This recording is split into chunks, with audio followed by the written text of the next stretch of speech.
கங் கணபதியே நம. அனைவருக்கும் வணக்கம். கந்த புராணத்தின் இந்த பதிவை உங்களுடன் பகிர்ந்து கொள்வதில் மிக்க மகிழ்ச்சி அடைகிறேன்.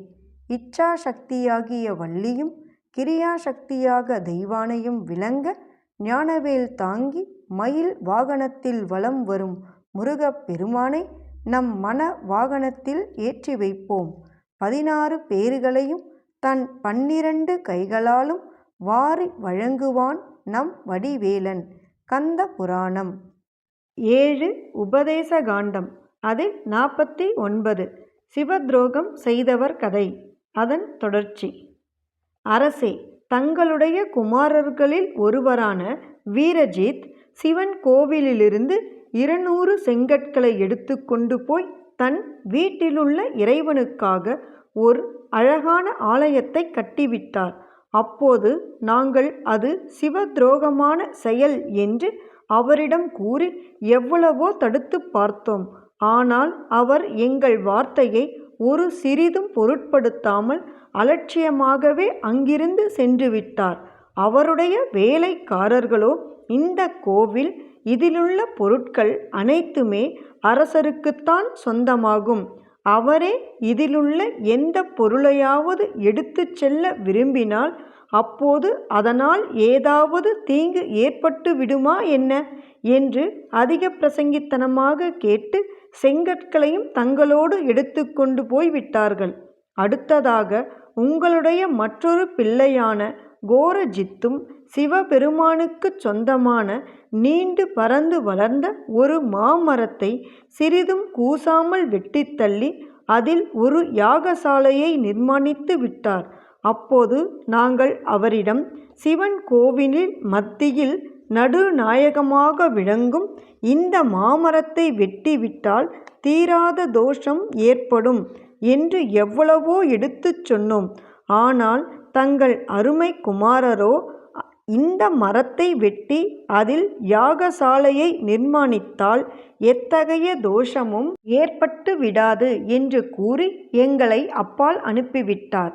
அடுத்ததாக தங்களுடைய இன்னொரு குமாரரான சூரஜித்தோ நேற்றைய தினம் தங்களுடைய தூதனான கிருஷ்ணன் என்பவனை அனுப்பி சிவன் கோவிலுள்ள மலர்வனத்தில் பூத்து குலுங்கும் புஷ்பங்களையெல்லாம் பறித்து கொண்டு வரும்படியாக சொல்லியிருக்கிறார்.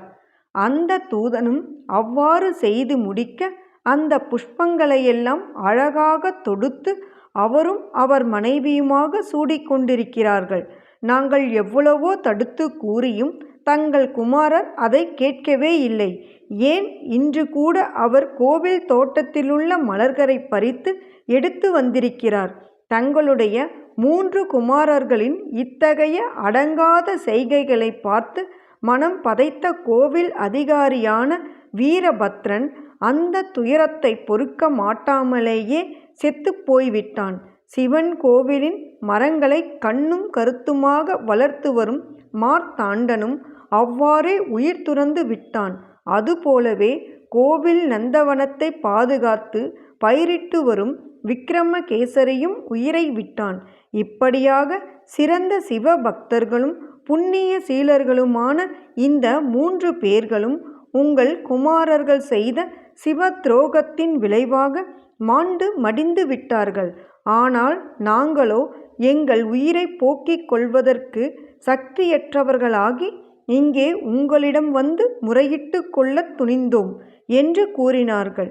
அதை கேட்டதும் அரசன் தன்னிரு காதுகளையும் பொத்திக்கொண்டு, ஆண்டவனே, இதென்ன அநியாயம் என்று உடல் நடுங்க கூவினான். பிறகு அவன் பாலஜித் என்னும் தன்னுடைய மகனை கூப்பிட்டு அவனை கொண்டே மற்ற 3 மகன்களையும் அவர்களுடைய 3 அதிகாரிகளையும் அவர்களுடைய வேலைக்காரர்களையும் மகாபாபிகளான தூதர்களையும் அழைத்து வரும்படி சொன்னான்.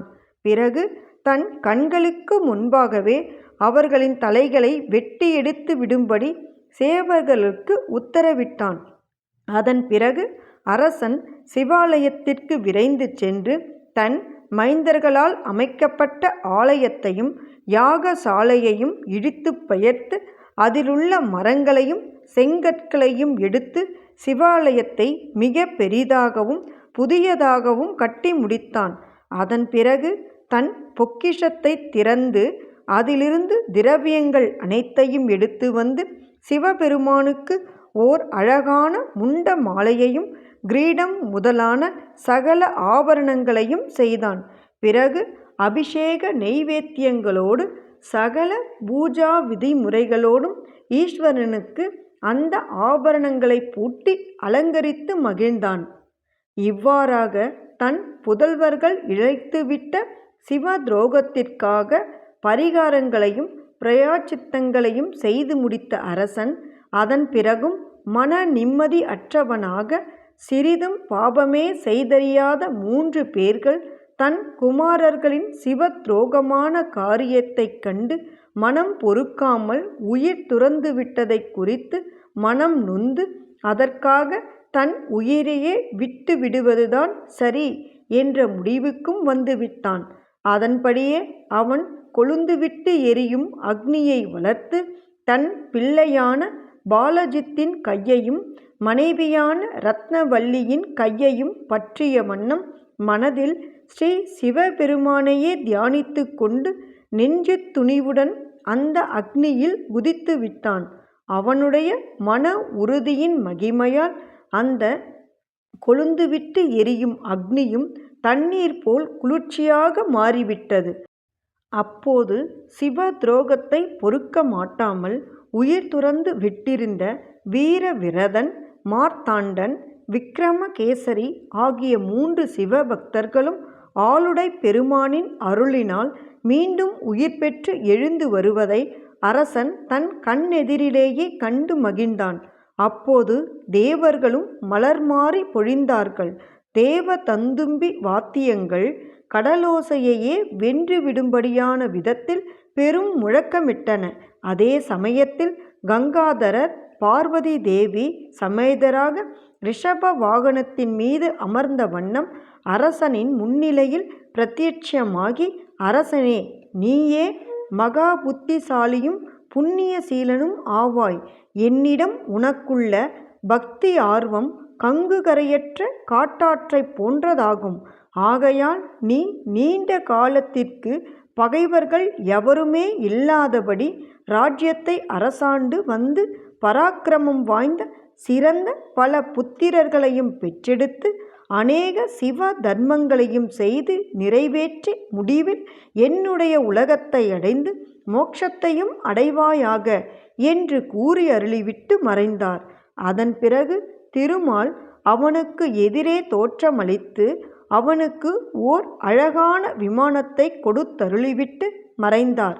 அடுத்ததாக தேவேந்திரனும் அங்கு வந்து அவனுடைய மகனான பாலஜித்துக்கு ஒரு யானையை பரிசாக கொடுத்து அவனை பலவிதமாகவும் பாராட்டி ஆசிகளும் அளித்து தன் உலகத்திற்கு திரும்பிச் சென்றான். அதன் பிறகு அரசன் தன் மனைவியோடும் புதல்வனோடும் அரண்மனைக்கு திரும்பிச் சென்று நீண்ட காலம் கணக்கில்லாத போக பாக்கியங்களை அனுபவித்த வண்ணம் அநேக புதல்வர்களையும் பெற்றெடுத்து ஏராளமான சிவ தர்மங்களையும் செய்து முடிவில் மோட்சத்தை அடைந்து மகிழ்ந்திருந்தான். எண்ணிய பொருளை அருளச் செய்யும் கந்த புராணத்தை காதலுடன் இப்புவியில் படிப்போர், கேட்போர், நினைப்போர் யாவரும் பசு, பத்தினி, உறவினர், புத்திரன் ஆகிய அனைவரோடும் ஆனந்த வாழ்வை வாழ்ந்து இந்திரனைப் போல தலைமைத்துவமும் இன்பமும் மிக்க வாழ்வையும் வாழ்ந்து இறுதியில் பரமானந்த நிலையாகிய சிவபத பேரும் பெறுவர். வேலும் மயிலும் சேவலும் துணை. கந்த புராணத்தின் தொடர்ச்சியை தொடர்ந்து கேட்க நமது ஆர்கேஎன் காலம் சேனலை சப்ஸ்கிரைப் செய்து பெல் ஐகானையும் கிளிக் செய்யுங்க. இந்த பதிவினை நமது ஆன்மீக அன்பர்கள் அனைவருக்கும் மற்றும் புராணங்களை கேட்க விரும்புபவர்களுக்கும் ஷேர் செய்யுங்க. பிடித்திருந்தா மறக்காம லைக் பண்ணுங்க, கமெண்ட் பண்ணுங்க. தொடர்ந்து கேட்பவர்கள் அனைவருக்கும் எனது மனமார்ந்த நன்றி. நாளையும் வருவான் நமது வடிவேலன்.